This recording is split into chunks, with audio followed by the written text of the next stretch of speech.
My name is Evelyn Harper.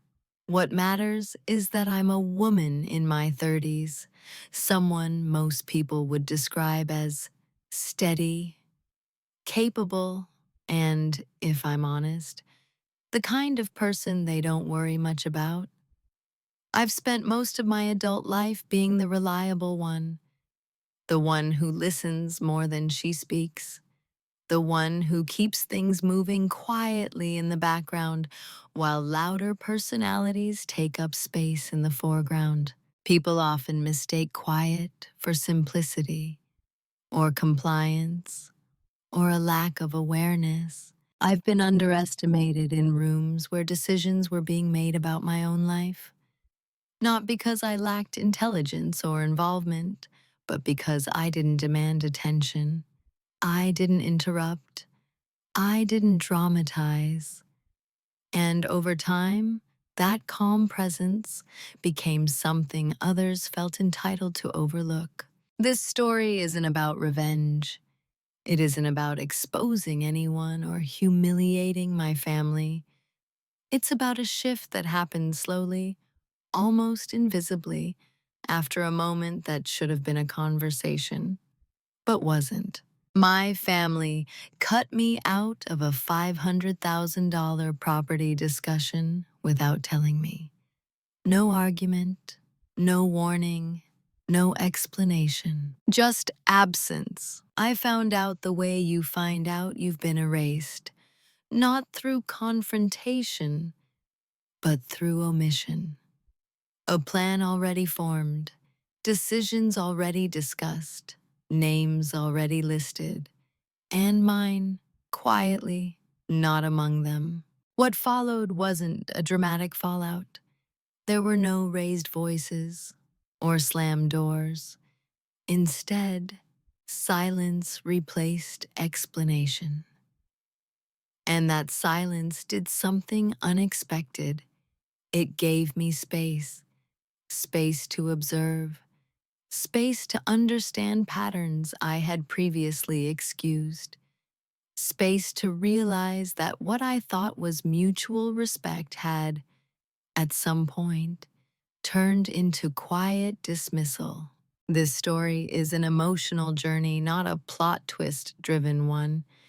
It moves through confusion, self-questioning, restraint, and ultimately clarity. There are moments when I doubt myself more than anyone else. Moments where staying quiet felt easier than acknowledging what was happening.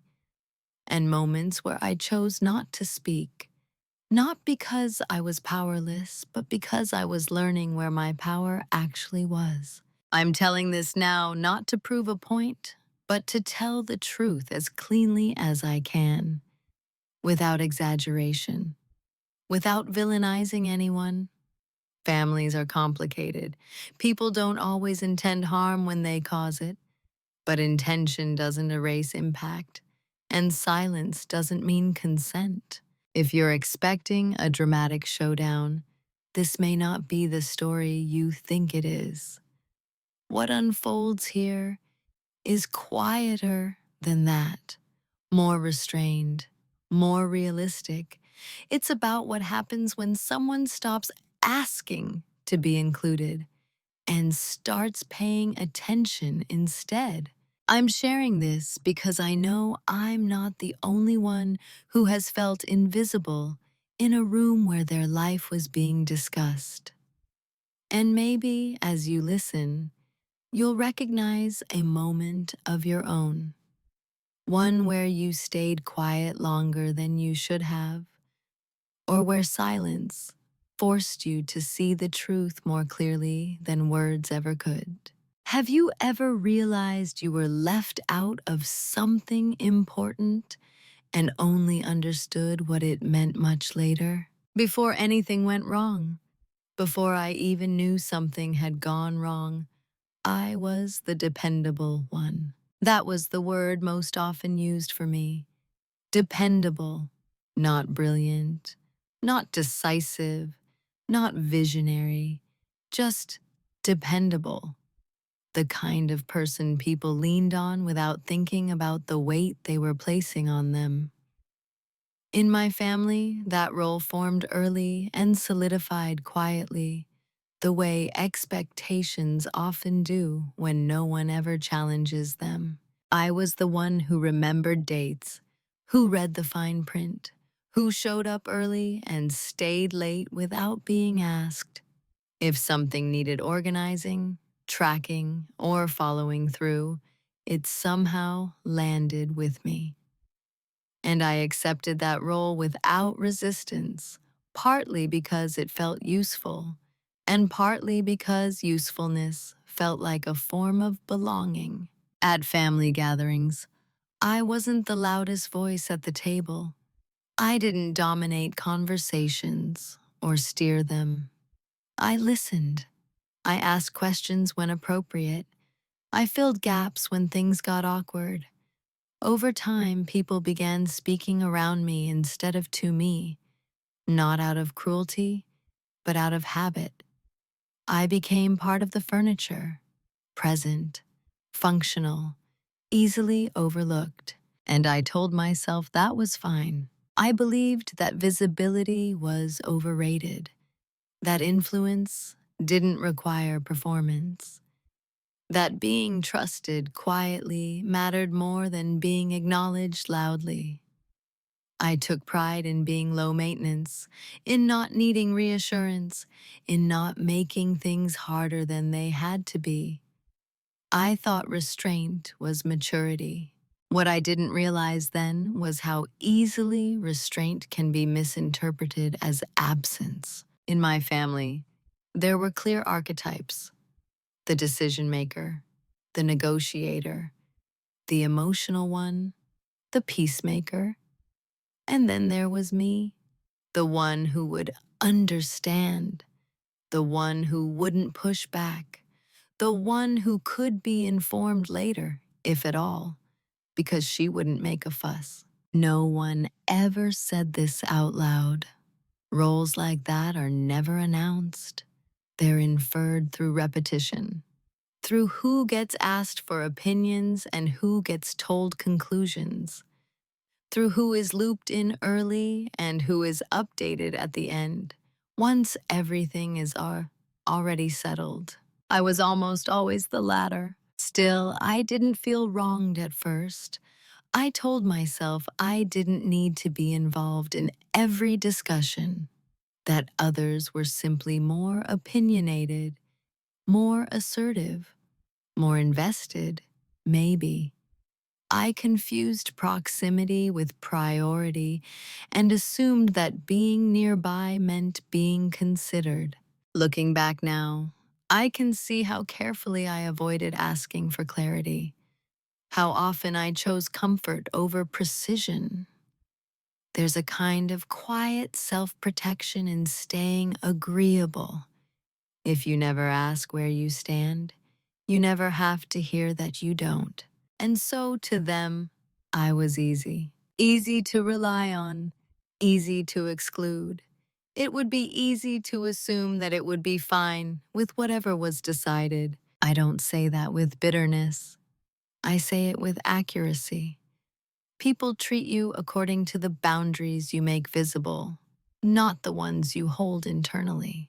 And at that stage of my life, my boundaries were mostly theoretical. I thought being included was something that happened naturally if you were close enough, kind enough, consistent enough. I hadn't yet learned that inclusion is often an active choice, and that silence, when repeated, teaches others what they can get away with.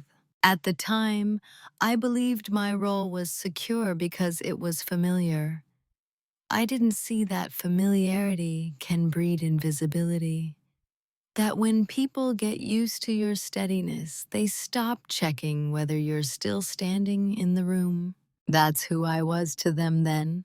Not unimportant, just assumed. And assumptions, I would later learn, are where exclusion begins. The first time it happened, I almost missed it. That's the part that still stays with me. The fact that it was so small, so easily dismissed, that I nearly convinced myself it didn't matter. If it had been louder, more obvious, I might have reacted. But subtlety has a way of slipping past your defenses, especially when it comes from people you trust. It was a conversation I wasn't meant to hear. We were all in the same house that afternoon. A casual visit. Nothing formal. I had stepped into the kitchen to refill my coffee when I heard my name mentioned in the living room. Not directly, more like an aside, the kind of mention that isn't an invitation, just a reference. She'll be fine with whatever we decide. The sentence was said calmly, almost kindly, and then the conversation continued without pause. They didn't lower their voices. They didn't stop when they realized I was nearby. Because to them, there was nothing wrong with what had been said. It was a statement of certainty, an assumption, delivered with confidence. I stood there longer than I should have, listening without meaning to. Not because I was curious about the topic. They were discussing future plans, something vague and logistical, but because I was trying to understand why my opinion had already been resolved without me. No one asked where I was. No one called me in. The conversation moved forward as if I had already nodded in agreement. When I eventually walked back into the room, nothing changed. No one looked guilty. No one corrected themselves. The topic shifted naturally, the way it does when people don't feel they've crossed a line. Someone asked me if I wanted more coffee. Someone else commented on the weather. And that was it. I didn't say anything, not because I didn't notice, but because I wasn't sure how to frame the discomfort I felt. It seemed disproportionate to react to something so minor. I told myself I was being sensitive, that it was just shorthand, that they knew me well enough to speak for me. That's how small cuts work. They rely on your willingness to rationalize them. Over the next few days, that sentence replayed in my mind more often than I expected. Not angrily, more analytically. I tried to recall how often my preferences had been summarized rather than asked for.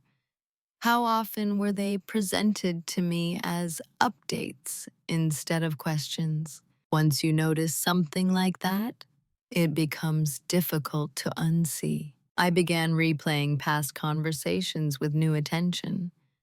Moments where I had been told, "We didn't think you'd mind," or "You're easygoing, so we figured." At the time, those phrases had sounded like compliments, evidence that I was adaptable, low drama, reasonable. Now they sounded different. What struck me most wasn't malice.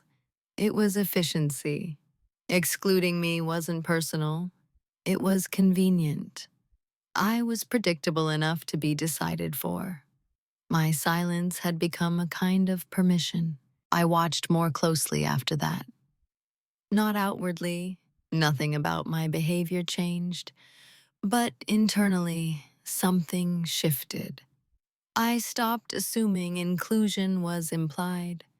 I stopped assuming my presence equaled participation. And still, I didn't confront anyone. I didn't want to make a big deal out of something I couldn't yet articulate. I didn't want to accuse anyone of disrespect when I wasn't sure they'd recognize it as such. And if I'm being honest, part of me was afraid of the answer I might get if I asked directly. So I did what I've always done best. I observed. I took mental notes, not with resentment, but with precision. I started paying attention to who was consulted early, who was informed late, and who wasn't mentioned at all. I noticed how often my assumed agreement smoothed the path forward for others. That first small cut didn't hurt much on its own, but it changed how I stood in the room. It introduced a quiet awareness that something about my role had shifted, subtly but decisively. And even though no one else acknowledged it, I remembered it. Because moments like that don't fade, they settle. And once they do, they begin to shape what comes next. After that first moment, I told myself it was an exception. One offhand comment, one misstep, one conversation taken out of context. Families, after all, speak casually. They shorthand. They assume. I didn't want to be the person who reads intention into everything, who turns small misunderstandings into emotional audits. So I let it go. Or at least I told myself I did. But letting something go doesn't mean it disappears. Sometimes it just sinks below the surface, where it waits to be reinforced. The next time it was subtler. A plan had already been made by the time I heard about it. Not a big one. A rearrangement of responsibilities. A timeline adjustment. It was presented to me as a courtesy update, not a request for input. Someone said, "We figured this would work best," and looked relieved when I nodded. That relief told me more than the words did. I noticed how smoothly things moved forward when my agreement was assumed rather than earned.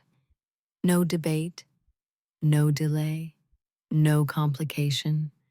My compliance functioned like oil in a machine, unseen but essential. And again, I stayed quiet.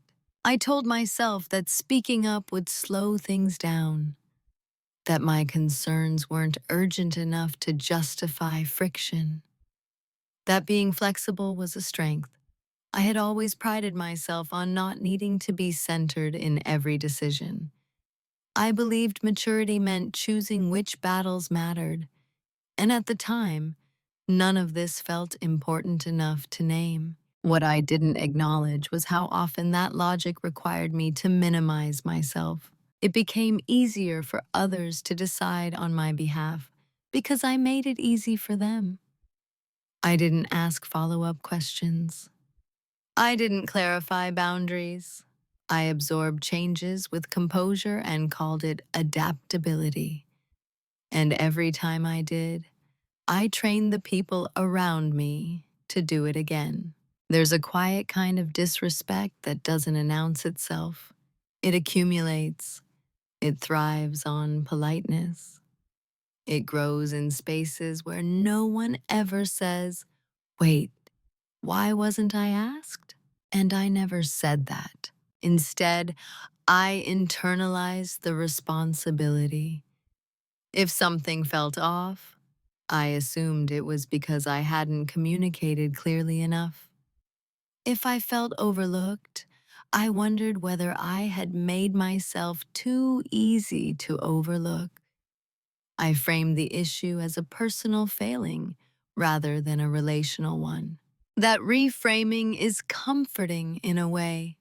It gives you the illusion of control. If it's your fault, you can fix it by being quieter, more agreeable, less demanding. You can convince yourself that the solution is self-improvement rather than self-assertion. So I improved myself into silence. The pattern became familiar. Decisions would be discussed elsewhere. I'd be informed after the fact. My role would be adjusted slightly subtly without consultation. And every time I'd nod, adapt, and move on. No one ever thanked me for being understanding. They just came to expect it. And I let them. Part of me believed that pushing back would change how people saw me, and not in a good way. I was afraid of being labeled difficult, emotional, or self-centered. I had worked hard to build a reputation as someone steady and reasonable. I didn't want to jeopardize that by asking for space I wasn't explicitly offered, so I stayed within the lines others drew for me. What I didn't realize was that by normalizing these small exclusions, I was teaching myself to tolerate a version of respect that was conditional, respect that existed only as long as I didn't require anything. There's a difference between choosing peace and avoiding discomfort. At the time, I told myself I was doing the former. In reality, I was practicing the latter. And still, no one said anything unkind. No one raised their voice. No one dismissed me outright. That's what made it so difficult to name. There was nothing to point to that felt dramatic enough to justify concern. Just a series of moments that, taken individually, seemed harmless. Together, they formed a pattern. By the time I noticed it clearly, it already felt normal. And that was the most unsettling part. Not that I was being excluded, but that I had started to expect it. I had adjusted my expectations downward so gradually that I didn't feel the drop until I looked back and realized how far I'd moved from where I started. Disrespect doesn't always arrive with impact. Sometimes it arrives quietly and waits for you to get used to it. And I did. It took time for me to understand that what I was experiencing wasn't random. It was structural. Families, like organizations, settle into systems. Roles form not because they're fair, but because they're efficient. Someone becomes the planner. Someone becomes the voice. Someone becomes the emotional center. And someone, quietly, becomes the one who will absorb whatever is handed to them. That someone was me. I wasn't assigned the role out loud. No one sat me down and explained it. But it became clear through repetition. I was the one who would handle things without complaint. The one who wouldn't derail progress with questions. The one who could be counted on to adapt no matter what changed around me. Reliable, useful, invisible. Once I saw it, I couldn't unsee it. I noticed how conversations shifted depending on who was present. When certain family members were in the room, plans were discussed carefully, opinions solicited, objections anticipated. When it was just me, things were stated as conclusions. There was an unspoken confidence that I would align myself with whatever had already been decided. And most of the time I did. Not because I agreed, but because disagreement felt like a disruption of the role I'd been given. I had internalized the expectation that my value lay in my cooperation, that being helpful mattered more than being heard. I told myself this was maturity, that I was above needing validation, that I didn't require a seat at every table to know my place. But there's a difference between not needing attention and being denied consideration. The realization came slowly in fragments. A comment here, an assumption there, a decision announced with the phrase, "We already talked about this," followed by a look that suggested the conversation was closed. Closed to me. I began to see how my predictability made things easier for everyone else. They didn't have to manage my reactions. They didn't have to negotiate with me. They didn't have to explain themselves in depth. I was efficient to deal with. That efficiency came at a cost. I wasn't being included because inclusion required effort, and I had never demanded that effort be made. In systems like that, the path of least resistance becomes the norm, and I had become the path. What surprised me wasn't that others leaned into this dynamic, but how long I had participated in it without naming it. I had mistaken being needed for being valued. I had confused usefulness with belonging, and because I didn't challenge the role, it hardened. There's a quiet erosion that happens when you are consistently positioned as the one who will understand. Over time, your understanding is taken for granted. Your flexibility becomes an expectation. Your silence becomes part of the architecture. I started noticing how rarely anyone asked what I wanted, not because they didn't care, but because they assumed they already knew. Or worse, they assumed it didn't matter enough to ask. That assumption didn't come from nowhere. It was built on years of proving that I would accommodate. Still, I didn't resent them. Resentment would have been easier in some ways. It would have given me a clear villain. Instead, I was left with something more uncomfortable, the recognition that I had helped build the version of myself they were responding to. That doesn't mean the dynamic was my fault, but it does mean it was sustained by my silence. Understanding that changed the tone of my internal dialogue. I stopped asking, why don't they include me? And started asking, what have I taught them to expect from me? The answer wasn't flattering, but it was clarifying. I had taught them that I would show up without being invited, that I would agree without being consulted, that I would carry weight without asking who put it there. And once those lessons are learned, people rarely unlearn them on their own. By the time I fully understood the role I had been assigned, it felt too established to confront directly, too normalized, too quietly reinforced to dismantle with a single conversation. So I didn't confront it, but I did stop pretending it didn't exist. That awareness marked a turning point, not in my behavior, not yet, but in my perception. I began to see interactions not just as exchanges, but as signals, indicators of where I stood, of what was expected of me. And once you see the role clearly, you have a choice. You can continue playing it, or you can begin preparing to step out of it without announcing that you're doing so.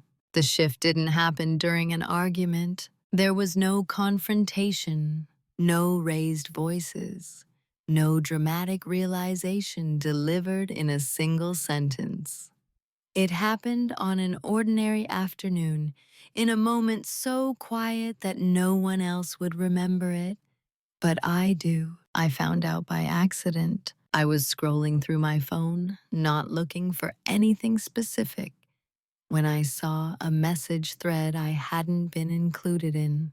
A screenshot sent to me casually by someone who assumed I was already aware of the context. It referenced a meeting that had already taken place, a discussion I hadn't known about, a property, a number large enough to make me pause. $500,000. At first, I assumed I was missing something obvious. There was a follow-up message I hadn't opened, that I had forgotten a conversation.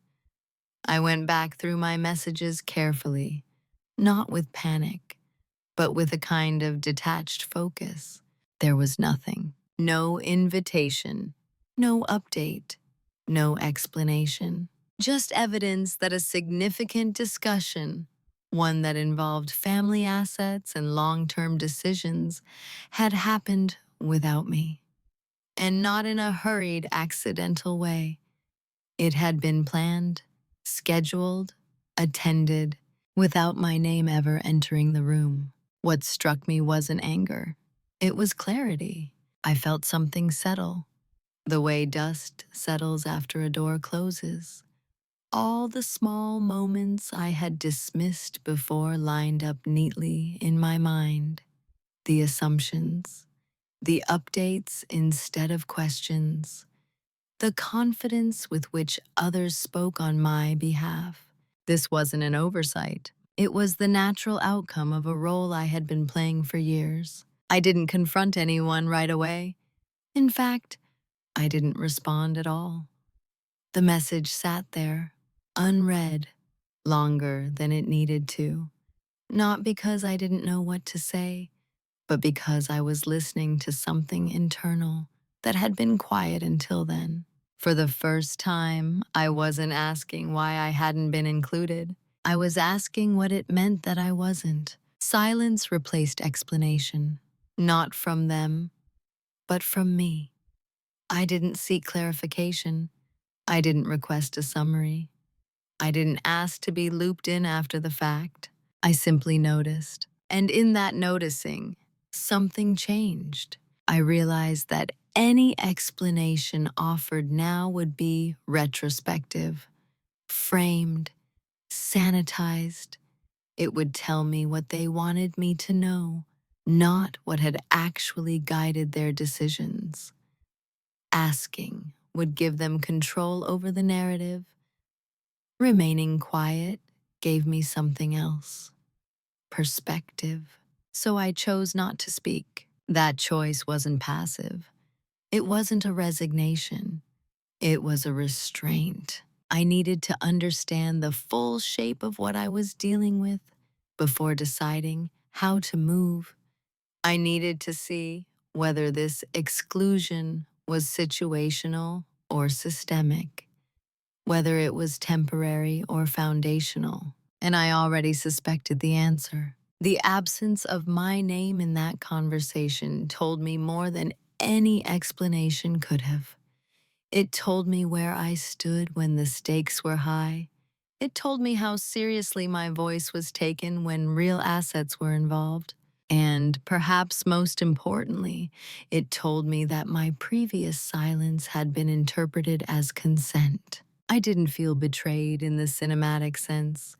I felt underestimated, categorized, filed away as someone who didn't need to be consulted because she would adapt regardless. That realization didn't make me emotional. It made me precise. I closed the message thread. I set my phone down, and I sat with the understanding that nothing would change unless I changed how I moved within this system, not by demanding inclusion, but by withdrawing the assumption. From that day on, I stopped filling in gaps for others. I stopped offering reassurance where none was requested. I stopped smoothing over discomfort that wasn't mine to manage. Outwardly, nothing shifted. I was still calm, still agreeable, still present. But internally, I had crossed a line. I no longer saw silence as something imposed on me. I saw it as something I could choose. And that choice, quiet, deliberate, and invisible to everyone else, marked the beginning of a different way of operating. After that day, my silence changed texture. Before, it had been reflexive, an instinct shaped by habit and avoidance. Now, it was intentional, measured, no longer something that happened to me, but something I exercised with awareness. I didn't announce this shift. I didn't withdraw abruptly or become cold. In fact, I behaved much the same on the surface. That was part of what made it effective. People continued to see what they expected to see: the reliable one, the calm presence, the person who didn't complicate things. They just didn't realize I had stopped compensating for them. I listened more than I spoke, as I always had. But now I listened for structure, for patterns, for those who spoke with authority and who deferred, for which conversations were framed as collaborative and which were presented as faits accomplis. When information reached me late, I accepted it without comment. When plans were shared as conclusions, I acknowledged them without endorsement. I stopped filling the silence with reassurance. That absence was subtle, but it was noticed, just not interpreted correctly. People assumed I was disengaging, or tired, or simply content to let others lead. My continued calm reinforced the idea that nothing was wrong. That assumption gave me room. Silence, when chosen, creates space, and space allows you to see things clearly. I began to notice how often others spoke about alignment without actually seeking it. How frequently was it assumed rather than built? How the absence of resistance was equated with agreement, and I let them continue believing that. This wasn't about deception, it was about observation. I wasn't misleading anyone, I was simply no longer correcting their assumptions. If they believed I was comfortable being on the periphery, that belief had already existed long before I stopped challenging it. The difference now was that I wasn't paying the emotional cost of maintaining that illusion. I stopped volunteering information, stopped anticipating needs, stopped making myself available by default. Not dramatically, just quietly. If someone wanted my input, they had to ask for it directly. They rarely did. That told me everything I needed to know. What surprised me was how quickly my reduced presence was interpreted as weakness rather than withdrawal. In systems that rely on unspoken labor, the person who stops providing it is often assumed to have less to offer, not more. They mistook my restraint for passivity, and that misinterpretation became my advantage, because while they believed I was receding, I was actually consolidating. I was gathering information without commentary, watching outcomes without interference, letting processes unfold without smoothing their edges. When people are certain you won't push back, they become careless with what they reveal.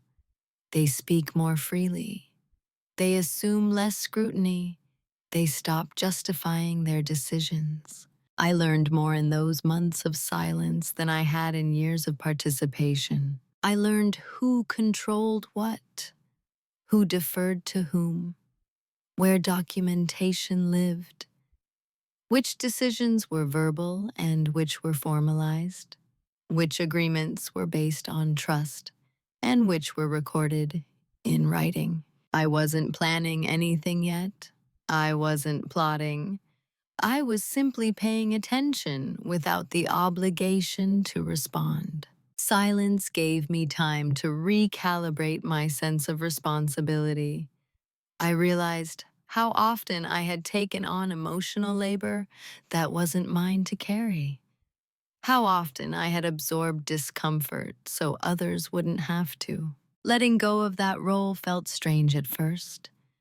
There was a temptation to step back in, to reassure, to clarify. Old habits don't dissolve easily.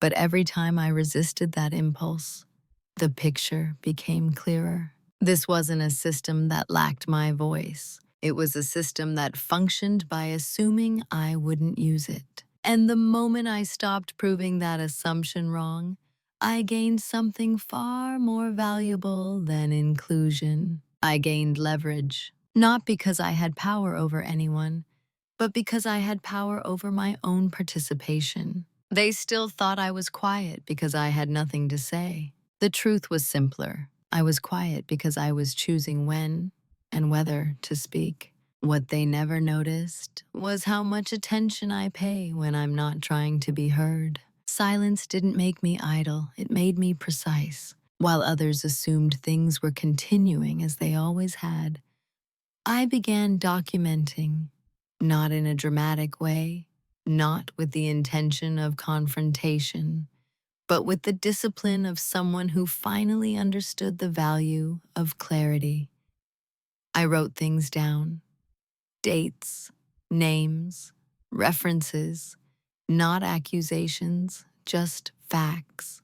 That leather-bound notebook I carried everywhere stopped being symbolic and started being practical. I noted when conversations happened without me, when decisions were announced rather than discussed, when financial figures were mentioned casually without context.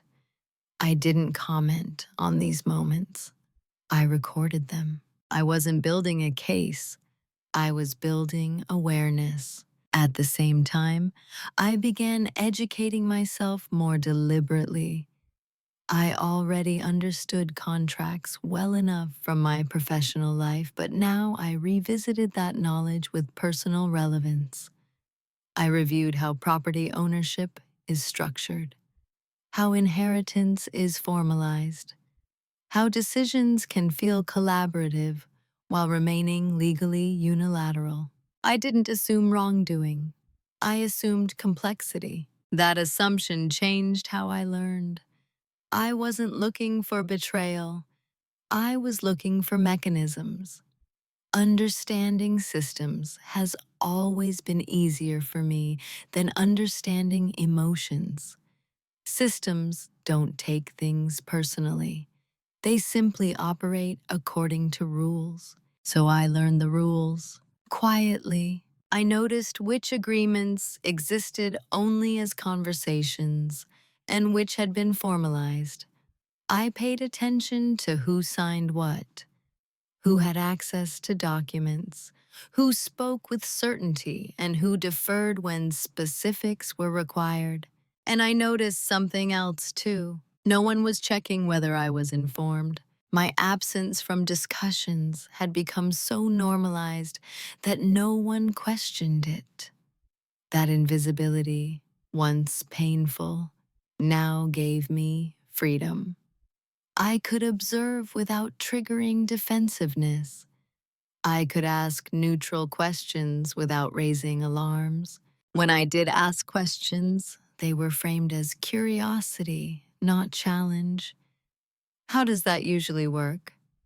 Is that written somewhere? Who handles that part?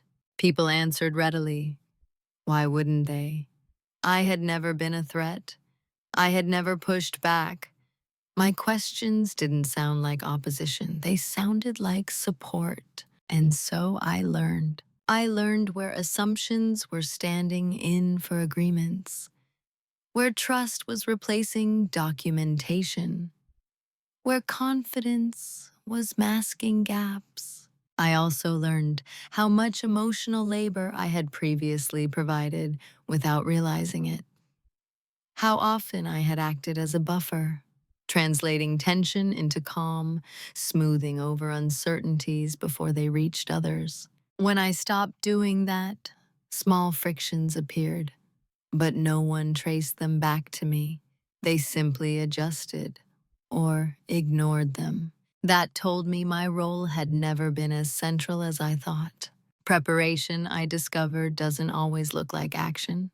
Sometimes it looks like restraint, like letting things be slightly uncomfortable so you can see where the cracks form. I began organizing my notes, not as evidence, but as context, a timeline, a map of interactions. It wasn't about proving anything to anyone else. It was about being able to trust my own memory. Gaslighting doesn't always come from others. Sometimes it comes from self-doubt, from the habit of minimizing your own experience because it's inconvenient. Writing things down anchored me in reality. At the same time, I repositioned myself subtly. I reduced my availability. I declined involvement in discussions that didn't directly concern me. I stopped offering solutions to problems I hadn't been asked to solve. not out of spite, out of alignment. I wanted my actions to reflect my actual standing, not the imagined one I had been maintaining. What they never noticed was that while they believed I was stepping back, I was actually stepping into something more grounded, more informed, less reactive. I wasn't preparing to confront them. I was preparing to make decisions without needing their permission. There's a difference. Confrontation seeks validation. Preparation seeks independence. By the time I finished organizing what I knew, I wasn't angry. I wasn't even disappointed. I was clear. And clarity, I learned, is quiet. It doesn't announce itself. It doesn't demand agreement. It simply changes how you move. They still saw me as predictable, as uninvolved, as someone who would understand whatever outcome emerged. What they didn't see was that I had stopped centering my understanding on them. I was centering it on myself. The moment I understood what I actually had wasn't dramatic. There was no rush of triumph, no sense of victory, just a quiet, almost sobering clarity, like realizing the ground beneath you is more solid than you were led to believe. I discovered it while reviewing documents I had been casually granted access to over the years. Not hidden files, not stolen information, just materials I had been trusted with because I was considered safe, non-threatening, organized, useful. I noticed something others had overlooked, not because it was obscure, but because it required patience to see. A discrepancy between how the property was being discussed and how it was actually structured. The difference between verbal authority and legal standing. The conversations assumed consensus. The documents did not. What existed on paper didn't match the narrative being spoken aloud. Roles were implied in conversation that weren't reflected in signatures. Decisions were framed as collective, which legally were not finalized at all. And then there was my name, not where it was being discussed, but where it mattered. I didn't react immediately. I read everything twice. Then again, slowly, carefully, not looking for loopholes, but for coherence. I wanted to be certain that what I was seeing wasn't wishful thinking or selective interpretation. It wasn't. What I had wasn't control. It was leverage. The kind that exists not because someone planned it, but because systems often fail to account for the quiet participants, the ones assumed to be passive, the ones who aren't watched closely. I realized that my exclusion from conversations hadn't erased my position. It had simply left it unattended. No one had bothered to update certain structures because they assumed outcomes were already decided. They spoke as if the future had been settled without doing the work to actually settle it. And in that gap, my position remained intact. There was no joy in this realization, only responsibility. Leverage isn't something to celebrate. It's something to handle carefully. Misused, it becomes coercion. Used well, it becomes protection. I didn't tell anyone what I had found. Not because I wanted to surprise them, but because I needed time to understand what it meant for me, for my boundaries, for my future. The temptation to speak, to clarify, to correct, to assert was strong. I could have ended the confusion with a single conversation. I could have reinserted myself into the narrative immediately, but that would have returned me to the old dynamic.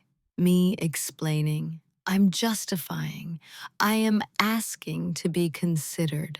I wasn't interested in that anymore. Instead, I sat with the information. I let it recalibrate my sense of urgency. I no longer felt the need to be included in every discussion because I understood where my real influence lay.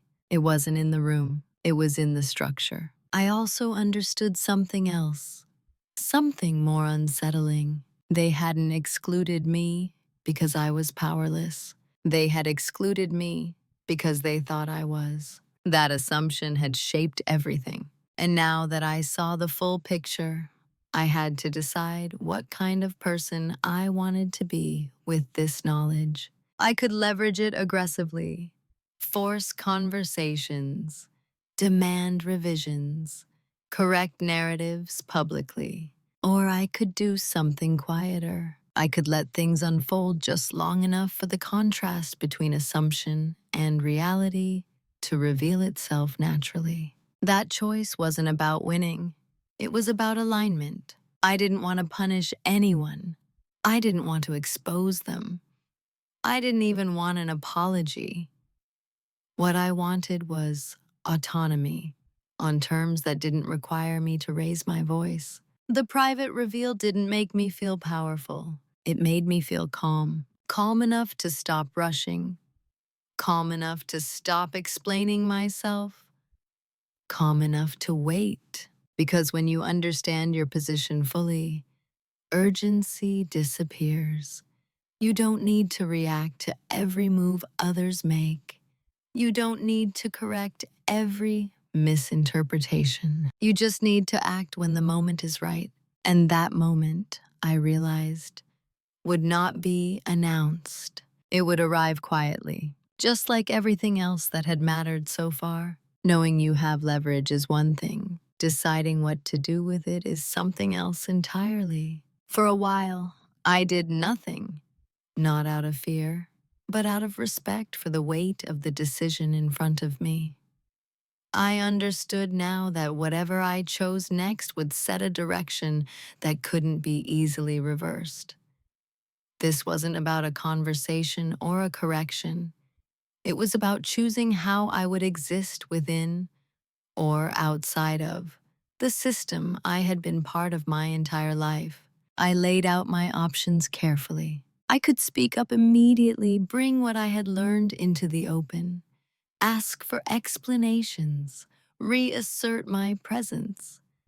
That path promised acknowledgement, perhaps even an apology, but it also required me to step back into a role where my worth would once again be negotiated in conversation. I could stay silent indefinitely, allow assumptions to continue, protect myself quietly, and disengage emotionally without changing anything structurally. That option was safe, but it kept me tethered to a dynamic that no longer fit. Or I could choose something else. I could act, not loudly, not publicly, but decisively. I could make moves that reflected my actual standing rather than the one others imagined. Moves that didn't require permission or explanation. That third option was the most uncomfortable because it meant accepting that clarity doesn't always come with consensus.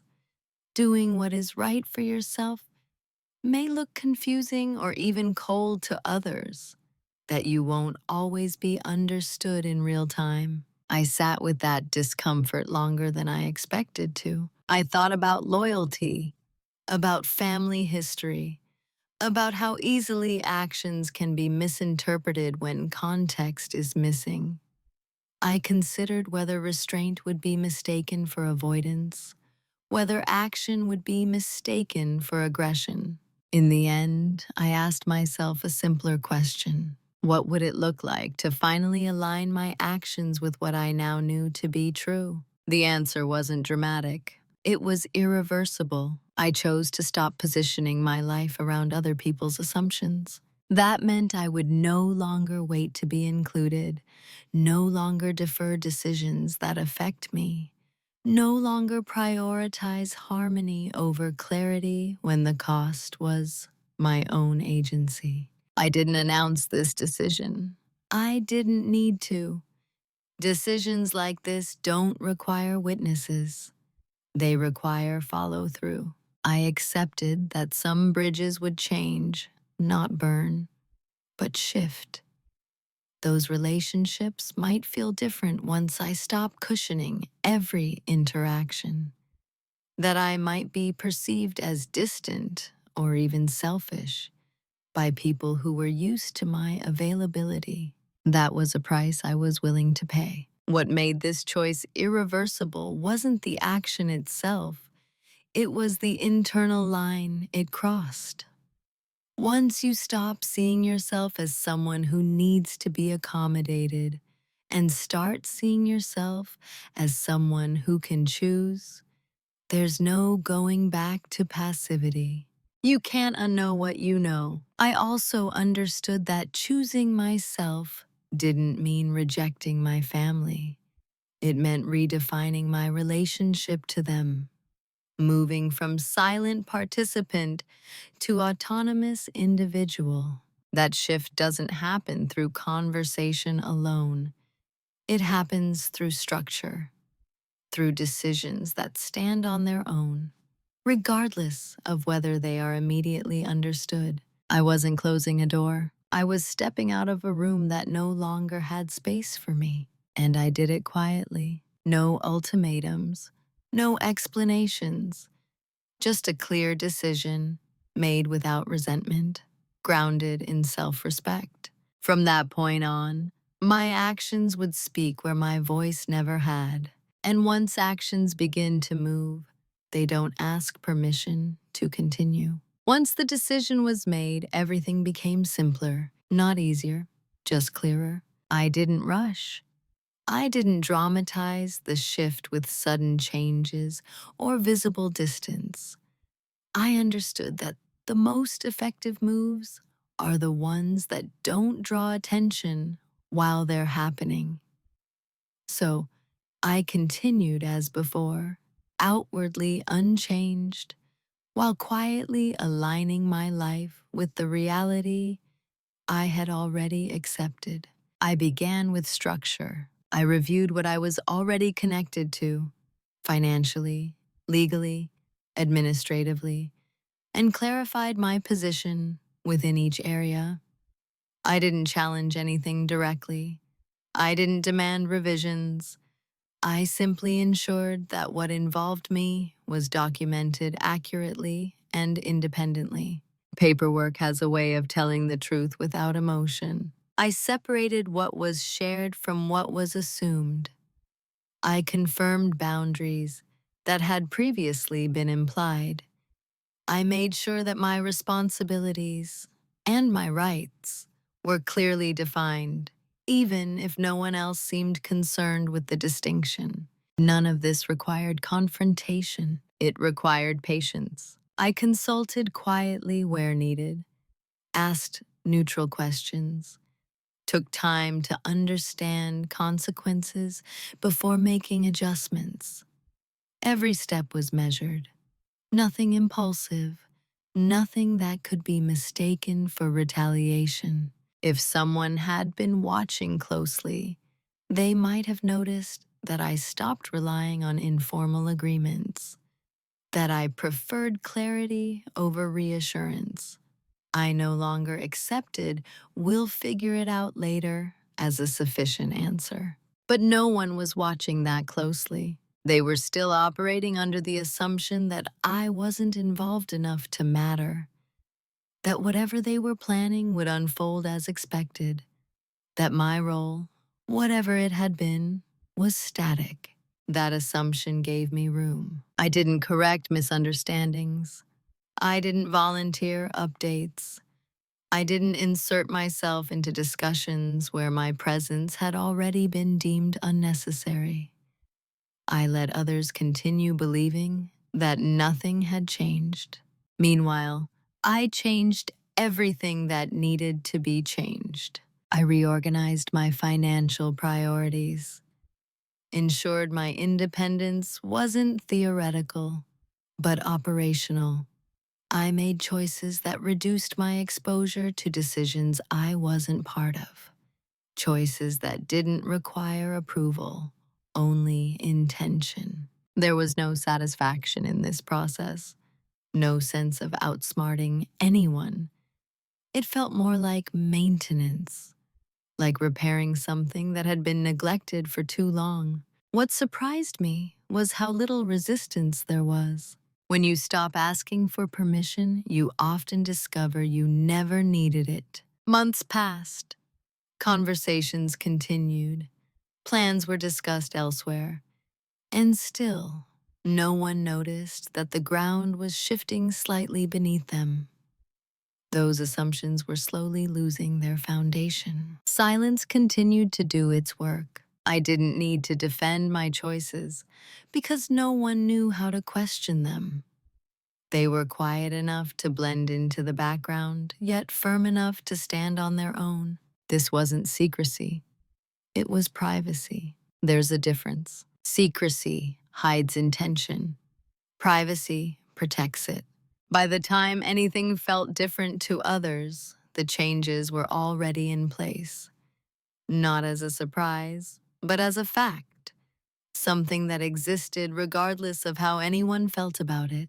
That's the power of moving in silence. You're not waiting for validation. You're not negotiating your worth. You're simply building a life that doesn't require constant explanation. And when that happens, reactions, whatever they may be, arrive too late to influence the outcome. At that stage, I wasn't thinking about consequences. I was thinking about coherence, about making sure my external reality matched my internal understanding. For the first time, those two things were aligned. They still thought I was on the sidelines. In truth, I had already stepped onto my own ground. The first signs didn't arrive as questions. They arrived in confusion. It started subtly, the way shifts always do when no one is looking for them. A delay where there hadn't been one before. An assumption that no longer holds. A moment of hesitation where certainty used to live. Someone mentioned casually that something would need my confirmation. That was new. The statement wasn't directed at me. It was said in passing, almost as an inconvenience. A realization that something couldn't move forward as smoothly as expected. I listened without comment, the way I always had, and watched the discomfort ripple briefly through the room before being smoothed over. At first, they treated it as an anomaly, a technicality, a minor obstacle, something that could be resolved with a quick conversation. Once someone remembered to loop me in, but no one did. Not because they couldn't, but because they didn't yet understand that the structure had changed. They were still operating under old assumptions, trying to push outcomes through pathways that no longer existed. I didn't block anything. I didn't refuse. I simply didn't step in to fix what wasn't mine to fix. And without my quiet interventions, things slowed. That slowing felt unfamiliar to them, frustrating, but not alarming yet. They spoke about it as inefficiency, as miscommunication, as a temporary snag. I listened. I noticed how often my name came up now, not as a participant, but as a requirement. We'll need her for that. She has to be involved at some point. That can't happen unless she signs off. There was no resentment in their voices, just an inconvenience. That, more than anything, confirmed what I already knew. My absence hadn't been felt emotionally. It was being felt operationally. And even then, no one reached out. Not directly.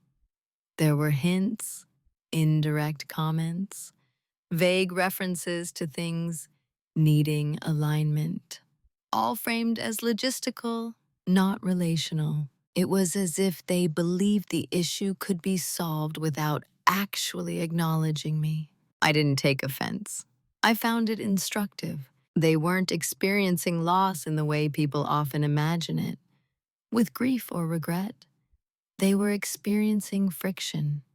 And friction, unlike emotion, demands resolution. Still, I remained quiet, not to punish, not to prove a point, but because clarity doesn't need to rush toward confusion. I had already done the work. I had already made my decisions. There was nothing to explain. Eventually, the tone shifted. Questions became more specific. Timelines were revisited. Conversations circled back on themselves. The ease they were used to began to erode. And then, finally, someone asked where I stood, not how I felt. Where I stood. The question came carefully, almost cautiously, as if they were unsure whether it was appropriate to ask at all. I answered honestly, without elaboration. I stated my position plainly. No emotion, no justification. The response was silence, not the comfortable kind. The kind that comes when expectations collide with reality. They had assumed continuity. They had assumed compliance. They had assumed my presence would fill in whatever gaps emerged. Now those assumptions were failing. I could see the recalibration happening in real time. Not anger, yet, more like surprise. A dawning awareness that something fundamental had shifted without their noticing. I didn't feel satisfaction watching this unfold. I felt calm, because this wasn't about consequences in the punitive sense. It was about cause and effect, about what happens when systems are built on unspoken labor, and that labor quietly withdraws. They weren't being harmed. They were being required to engage differently. And that requirement, it turned out, was uncomfortable. By the time they realized this wasn't a temporary delay, the opportunity to steer the outcome had already passed. What could have been a conversation earlier had become a condition now, not imposed by me, imposed by reality. That was when they began to understand that something had changed, and that it hadn't happened suddenly. It had been happening all along, just quietly enough for them not to notice until it mattered. The urgency arrived after the window had already closed. That's usually how it happens. Not when change is possible, but when its permanence becomes undeniable. By the time the tone shifted from inconvenience to concern, the structure was already set.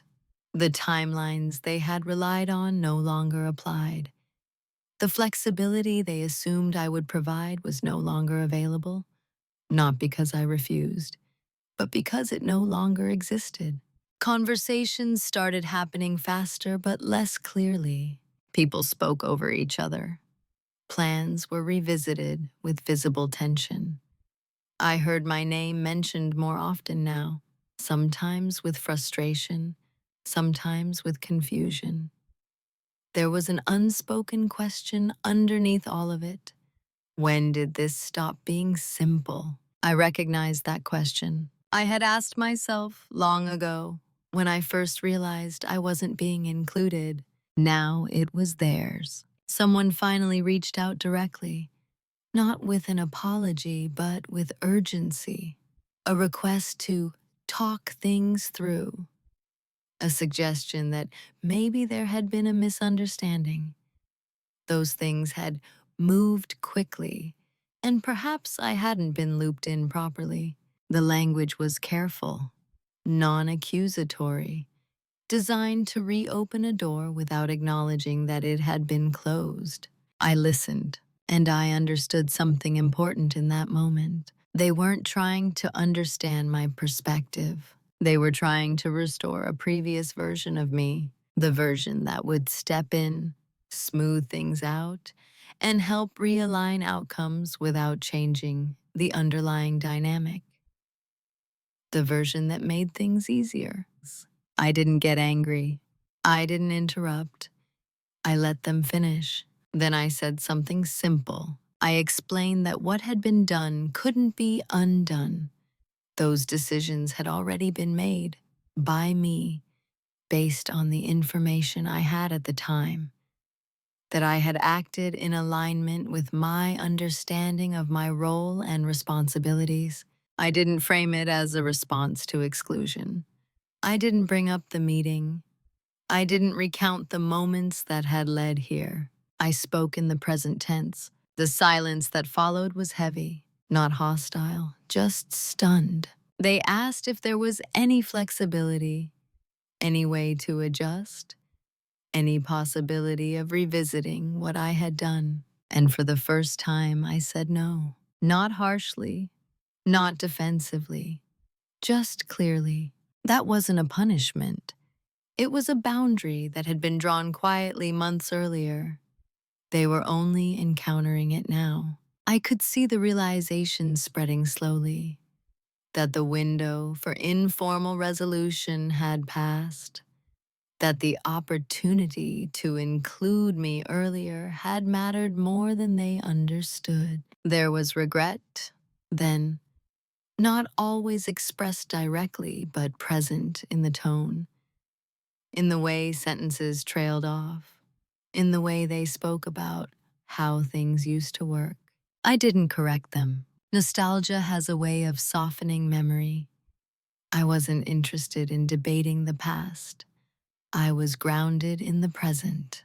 They tried briefly to explain their intentions, to clarify that nothing had been meant personally. Those things had simply evolved. I believed them. Intent doesn't negate impact, and impact doesn't disappear just because the intention was benign.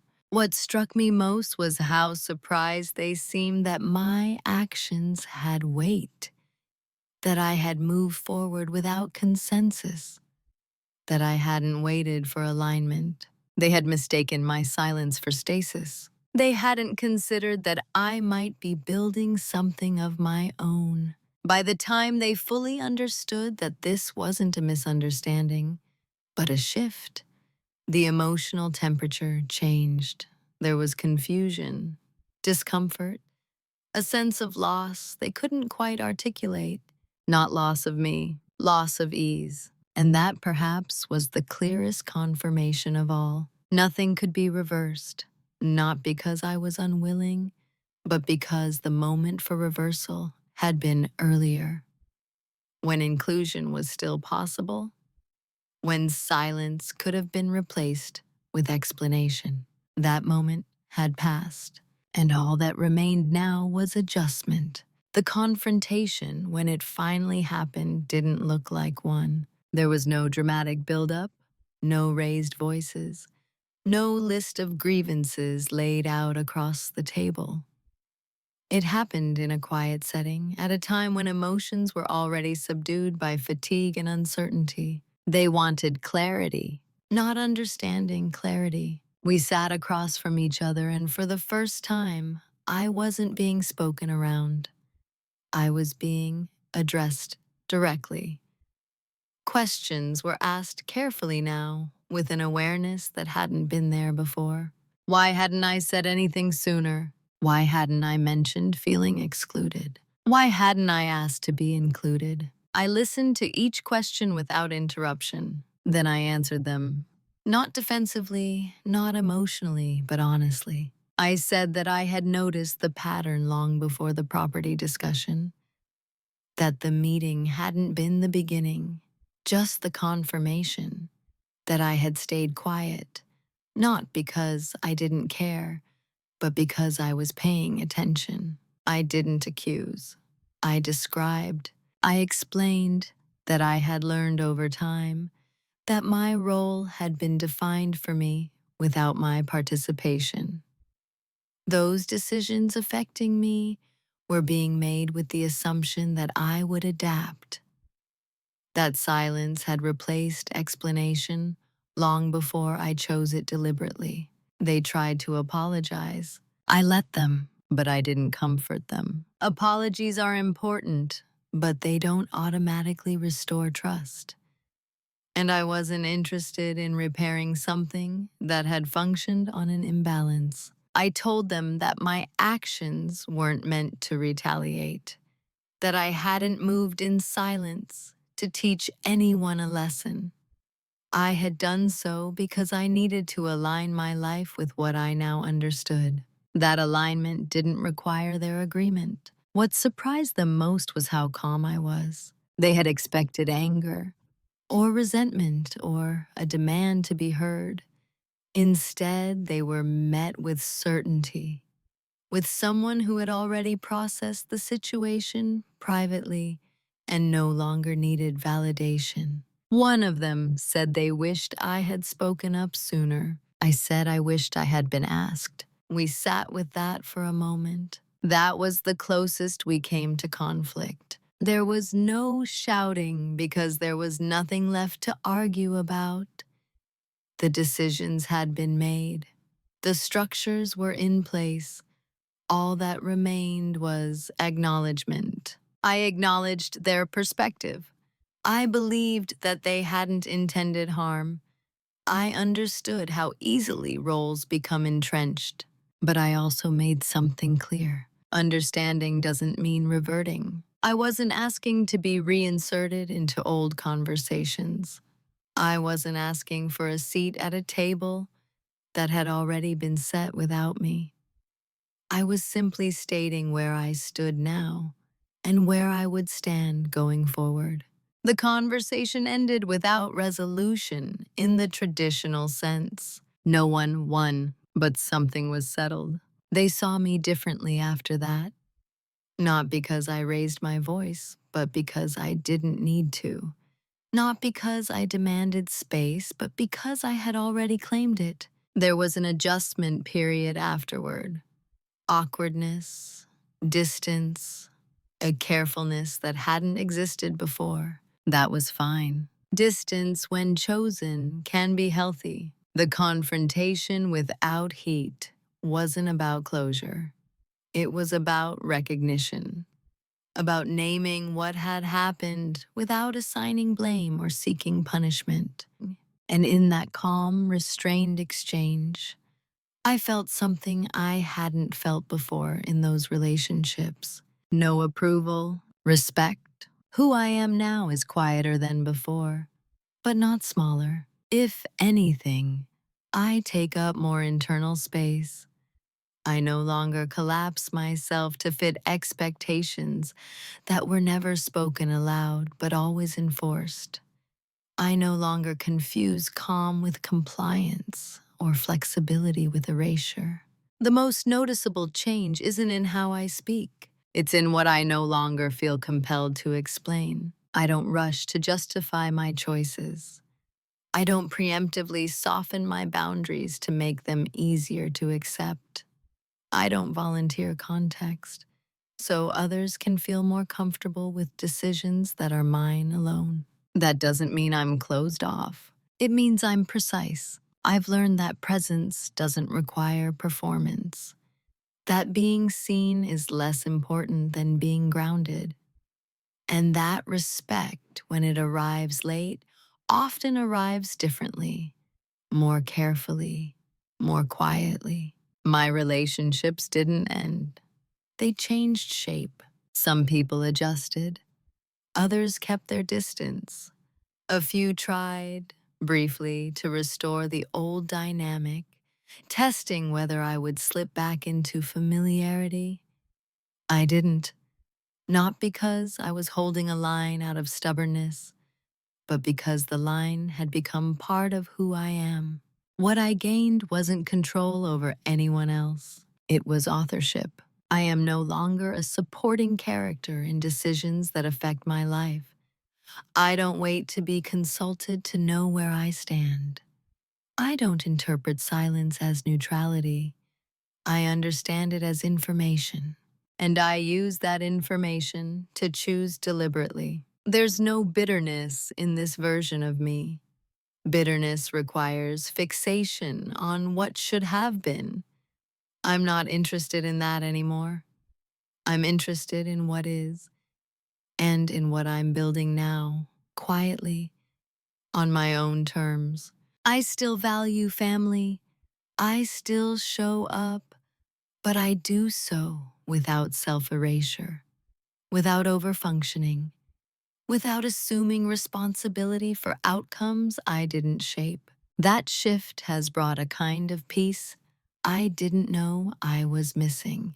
Not the peace of everything being harmonious, but the peace of being internally aligned. I trust myself now in a way I didn't before, not because I always get things right, but because I no longer ignore what I see. I no longer override my own perception to preserve comfort. Silence still exists in my life, but it no longer replaces explanation out of fear. It exists because not everything needs to be said, and because I know when words would cost more than they give. I'm not invisible anymore. Not because others see me differently, but because I no longer disappear for them. That more than anything else is who I am now.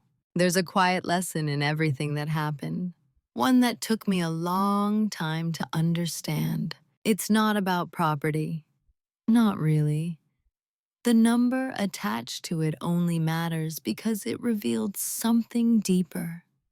It showed me how easily people will speak for you when they believe you won't speak for yourself. How silence, when unexamined, can be mistaken for consent. And how inclusion, when assumed rather than practiced, quietly disappears. My family didn't cut me out of a $500,000 property discussion because they wanted to hurt me. They did it because they believed I would understand, because I had always understood before, because I had trained them to expect that understanding without question. That doesn't make them villains, but it doesn't make the outcome harmless either. What I learned is this: quiet people are often watching more closely than anyone realizes. When they stop explaining, it's not always because they've disengaged. Sometimes it's because they've understood something too clearly to argue with. Silence replaced explanation in my story, not as a punishment, not as manipulation, but as a boundary, a way of saying, I see what's happening, and I will respond with action rather than argument. That kind of response isn't dramatic. It doesn't create instant resolution, but it does something more lasting. It reshapes how power flows. It forces systems built on assumptions to adjust. If there's a moral here, it's not speak up louder or cut people off. It's subtler than that. Pay attention to how you are included. Notice whether your presence is valued or merely convenient. And if you realize that your silence is being used to move things along without you, pause. Not to confront immediately, but to understand, because clarity comes before courage. And action, when grounded in clarity, doesn't need to announce itself. I don't regret staying quiet when I did. It gave me the information I needed. But I do regret how long I confused being agreeable with being respected. If you're someone who is often told, you're so understanding, I hope you hear this. Understanding is not an obligation, it's a choice, and you get to decide when and for whom you extend it. Sometimes, the most powerful thing you can do is stop filling in the gaps for others. Stop smoothing over discomfort that isn't yours to carry. Stop explaining yourself to people who didn't ask before they decided. Let silence do its work. Not as withdrawal, but as alignment. If this story resonated with you, I'd really like to know, have you ever realized too late that you were being left out of decisions that affected you?